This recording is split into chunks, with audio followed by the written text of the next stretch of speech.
അയ്യപ്പൻ പുലിപ്പാലിന് വേണ്ടി കാട്ടിലേക്ക് പുറപ്പെടുന്ന സമയത്ത് ഭഗവാന്റെ വളർത്തച്ഛൻ രാജശേഖരൻ രാജാവ് ശിവഭഗവാൻ തന്റെ പുത്രന് തുണയാകും വിധത്തിൽ കയ്യിൽ മുക്കണ്ണൻ തേങ്ങയും അതോടൊപ്പം ചില ഭക്ഷണ പദാർത്ഥങ്ങളും കൊടുത്തയച്ചു.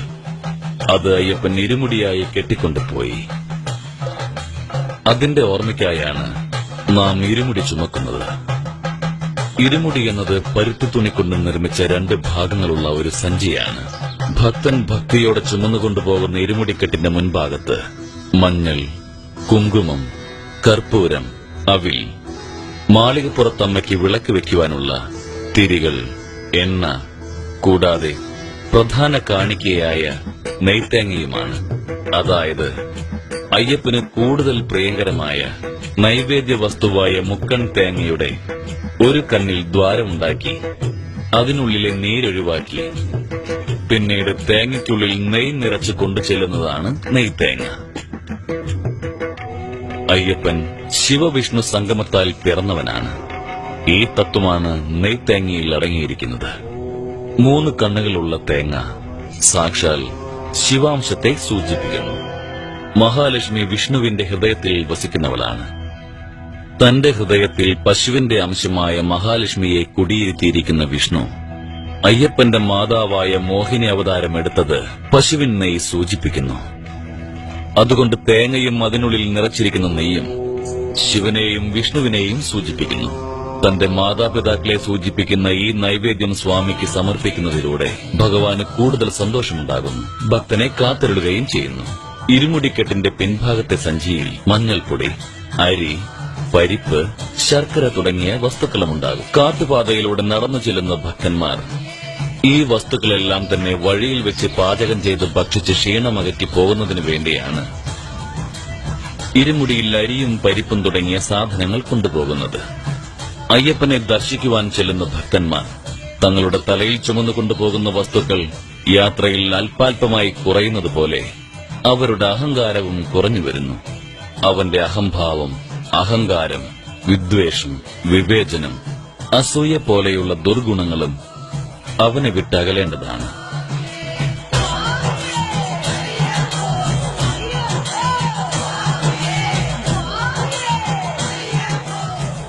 ശബരിമല ശാസ്താവിനെ ദർശിക്കാൻ ഭക്തന്മാരെല്ലാം എരുമേലിയിൽ ഒന്നിച്ചു കൂടുന്നു. എരുമേലിയെ ശബരിമലയിലേക്കുള്ള പ്രവേശന കവാടമെന്ന് പറയപ്പെടുന്നു. ഇവിടെയാണ് പന്തളരാജൻ രാജശേഖരനാൽ നിർമ്മിതമായ ധർമ്മശാസ്താ ക്ഷേത്രം സ്ഥിതി ചെയ്യുന്നത്. ഈ ക്ഷേത്രത്തിന്റെ എതിർഭാഗത്തായി അയ്യപ്പസ്വാമിയുടെ സുഹൃത്തായ വാവരുസ്വാമിയുടെ പള്ളി സ്ഥിതി ചെയ്യുന്നു. അയ്യപ്പസ്വാമിമാർ വാവരുസ്വാമിയെ വണങ്ങി അവിടെ നിന്ന് ലഭിക്കുന്ന വിഭൂതി പ്രസാദവും വാങ്ങി ഈ എരുമേലിയിൽ വെച്ച് പ്രധാനാചാരമായ പേട്ടതുള്ളൽ നടത്തുന്നു. അപ്പോൾ ഭക്തർ തങ്ങളുടെ മനസ്സിലുള്ള ദുഷ്ടചിന്താഗതികൾ ശമിപ്പിക്കുവാനായി നൃത്തം ചെയ്യുന്നു. പേട്ടതുള്ളലിന് ശേഷം അവിടെ എത്തുന്ന കന്നിസ്വാമിമാർക്ക് ഒരു ശരവും കറുത്ത തുണിയും നൽകുന്നു. എരുമേലിയിൽ പേട്ടതുള്ളൽ അവസാനിപ്പിച്ച് യാത്ര തുടരുന്ന ഭക്തന്മാർ പേരൂർത്തോട്, കോട്ടപ്പടി തുടങ്ങിയ സ്ഥലങ്ങൾ കടന്ന് കാളകെട്ടി എന്ന സ്ഥലത്ത് എത്തിപ്പെടുന്നു. ഈ കാളകെട്ടി എന്ന സ്ഥലത്താണ് മഹിഷിയുടെ മുതുകിൽ ഭഗവാൻ നൃത്തം ചെയ്ത് തന്റെ വിജയം സുനിശ്ചിതമാക്കിയത്. ആ നർത്തനം കാണുവാൻ വന്ന ശിവഭഗവാൻ തന്റെ കാളയെ അവിടെയുള്ള ഒരു മരത്തിൽ കെട്ടിയതിനാലാണ് ആ സ്ഥലം കാളകെട്ടി എന്നറിയപ്പെടുന്നത്. അതിനുശേഷം എഴുതാ നദിയിൽ നീരാടിക്കഴിഞ്ഞ് ഭക്തന്മാർ നദിക്കുള്ളിൽ നിന്ന് ഓരോ കല്ലുകളെടുത്ത് പോകും വഴിയിലുള്ള കല്ലിടാം കുന്ന് എന്ന സ്ഥലത്ത് വെച്ച് മഹിഷിയെ അടക്കം ചെയ്ത സ്ഥലത്ത് ആ കല്ലുകൾ നിക്ഷേപിക്കുന്നു. അതുകൊണ്ട് ഈ സ്ഥലത്തെ കല്ലിടാം കുന്ന് എന്നറിയപ്പെടുന്നു.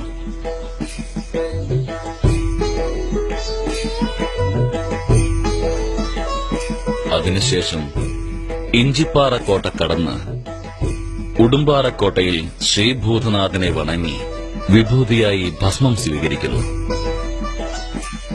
പിന്നീട് ശബരിമലയിലേക്ക് പോകുന്ന ഭക്തന്മാർ പുണ്യനദിയായ പമ്പാ നദിയിൽ കുളിച്ച് തങ്ങളുടെ പാപങ്ങൾ പോക്കുവാൻ വേണ്ടി അയ്യപ്പനോട് പ്രാർത്ഥിച്ച് അവിടെ തങ്ങി പമ്പാസ്തി എന്ന ചടങ്ങിൽ വെച്ച് 108 അടുപ്പുകളിലെ ചാരമെടുത്ത് കന്നിസ്വാമിമാർ തങ്ങളുടെ വീട്ടിലേക്ക് കൊണ്ടുപോകുന്നു.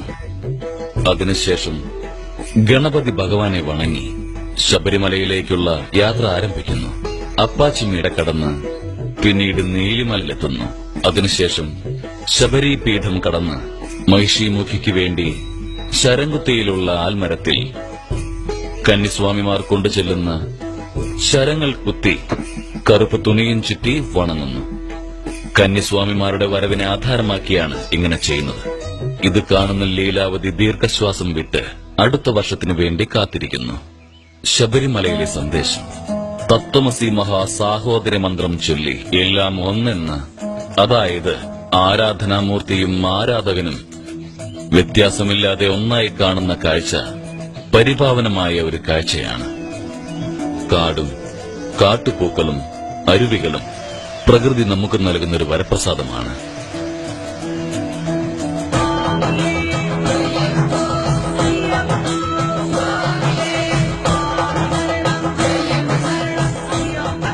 പിന്നീട് അയ്യപ്പന്റെ സന്നിധിക്ക് മുൻപുള്ള 18 തത്വങ്ങളായ പടികൾ ഭഗവാൻ ഈ തത്വങ്ങൾക്കെല്ലാം അതീതനാണെന്ന് സൂചിപ്പിക്കുന്നു. 18 പടികളും കയറിച്ചെന്ന് അയ്യപ്പന്റെ സന്നിധാനത്തിൽ പ്രവേശിച്ച് തങ്ങളുടെ പാപങ്ങളെയും ദോഷങ്ങളെയും കഷ്ടതകളെയും നീക്കണമെന്നപേക്ഷിച്ച് ഭക്തിപരവശത്തോടെ അന്ന് രാത്രി അവിടെ തങ്ങി സായുജ്യമടയുന്നു. പിറ്റേന്നാൾ രാവിലെ അയ്യപ്പന് നെയ്യഭിഷേകം നടത്തി മാളികപ്പുറത്ത് അമ്മയെയും ദർശിച്ച് തങ്ങളുടെ പാപങ്ങളെല്ലാം നീക്കണമെന്നപേക്ഷിക്കുന്നു.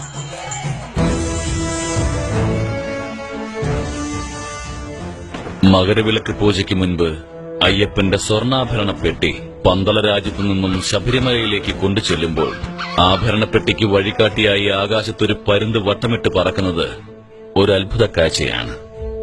അയ്യപ്പന്റെ പ്രധാന സവിശേഷത ബ്രഹ്മചര്യം അനുഷ്ഠിച്ചു വരുന്ന ഭക്തന്മാർക്ക് അനുഗ്രഹം നൽകുന്നു എന്നതാണ്. അതുകൊണ്ട് തന്നെ 10 വയസ്സിന് മുകളിലുള്ള പെൺകുട്ടികളും 50 വയസ്സിന് താഴെയുള്ള സ്ത്രീകളും അയ്യപ്പനെ ദർശിക്കുവാൻ ശബരിമലയിലേക്ക് പോകുവാൻ പാടില്ല.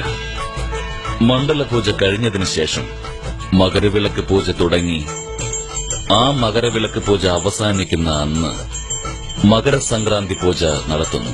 ആ സമയത്ത് സ്വാമി അയ്യപ്പൻ തന്റെ ഭക്തർക്ക് ആകാശത്തിൽ ഉത്രം നക്ഷത്രമായി ദർശനമരുളുന്നു. ഭക്തരെല്ലാം ശബരിമലയിൽ പ്രസാദമായി വിൽക്കപ്പെടുന്ന അരവണ പായസം, അപ്പം, നെയ് എന്നിവയെല്ലാം വാങ്ങിക്കൊണ്ട് വീണ്ടും പമ്പാ നദിയിൽ വന്നു ചേർന്ന് അവിടുന്ന് തങ്ങളുടെ വീടുകളിലേക്ക് യാത്ര തിരിക്കുന്നു. തങ്ങളുടെ വീട്ടിലേക്ക് തങ്ങൾ കൊണ്ടുവന്ന പൂജാ സാധനങ്ങൾ പൂജാമുറിയിൽ വെച്ച് അയ്യപ്പനെ മനസ്സുകൊണ്ട് പ്രാർത്ഥിച്ച് ഗുരുസ്വാമിയുടെ സഹായത്തോടെ മാലയഴിച്ച് വ്രതം അവസാനിപ്പിക്കുന്നു. സ്വാമിയേ ശരണമയ്യപ്പ.